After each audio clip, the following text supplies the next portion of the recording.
You really never know what to expect when you're heading out there for a day out on the water. 1 second, things can be just fine, as seen in these images here, and just a few seconds later, chaos can ensue, just like was seen on Leesville Lake just a few weeks back. As you can tell from these images here, it looks like a slight storm starting to roll in, but all of a sudden, out of nowhere, a tornado spawns and winds up sending boats flying, flipping several pontoons, and destroying docks. The images shown here show the damage to South Fork Marina that was caused by the tornado/water spout, and it all happened extremely fast. Local eyewitnesses claim that from the moment they noticed the tornado was there to the moment it dissipated was less than 60 seconds, just showing you how fast your day out on the water can turn into chaos on the water. Fortunately in this situation, no injuries were reported, but still a wild scene, just like some of the wild scenes we'll see in this week's episode of Boating News of the Week. Speaking of chaotic scenes, our next one's just that, as our first story is going to take us over to Atlantic Beach, North Carolina, where this was the scene just a few days ago,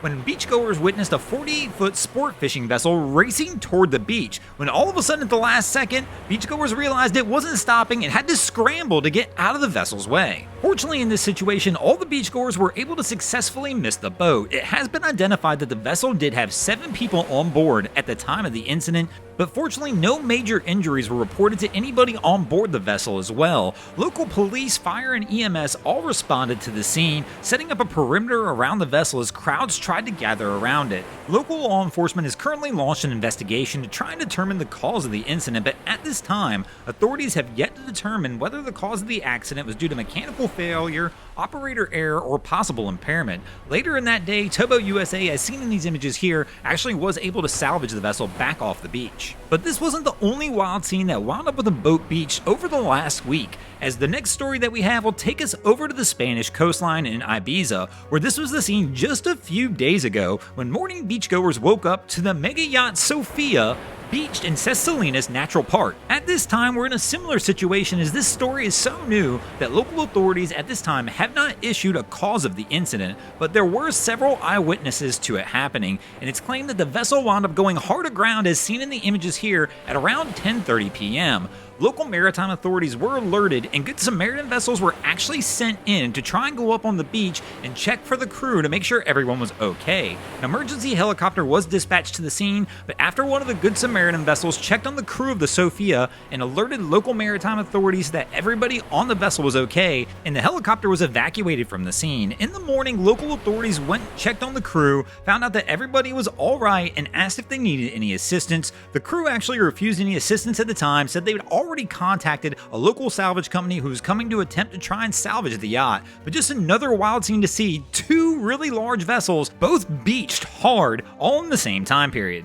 And speaking of big vessels being beached hard, we might as well stay on that same path, as our next story is going to take us over to New Zealand, where this was the scene just a little over a week ago as well, as the inter-island ferry Arteeter wound up beached hard after it lost steering on one of its voyages this past week. The incident occurred late in the evening, and fortunately it was a cargo-only passage, meaning there was not a lot of passengers. Really, there was only 47 crew and 8 commercial vehicles on the vessel at the time of the incident. And fortunately no injuries were reported, but due to the location of the vessel's crash, everybody who's on board wound up actually having to spend the entire night out on the vessel. Here we can see from the tracking exactly what happened to the inter-island ferry. As it departed Picton, everything looked fine, but as it got a little further down the channel, all of a sudden it slowly started to veer off to the starboard side until it wound up hard aground on the beach on South Island. A representative from the company that owns the ferry did come out with a statement claiming that the incident was caused due to mechanical failure of a steering mechanism on board the vessel. A reflotation operation was scheduled to take place the next morning, but after further evaluation, that operation was delayed till later in the evening so the high tide could be used to help refloat the vessel. Eventually, tugs were able to get the vessel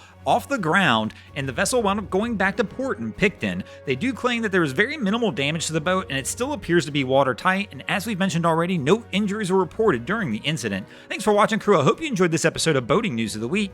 If you ever see anything crazy happening out on your waterways, be sure to hit us up on Facebook or Instagram and let us know, and you might see your stories over here. Just like Neil Vig, Emily Carr, Catherine Katz, Nick the Swede, and Christoph Provost did this week. And if you guys haven't already, go ahead and drop an anchor on the subscribe button here.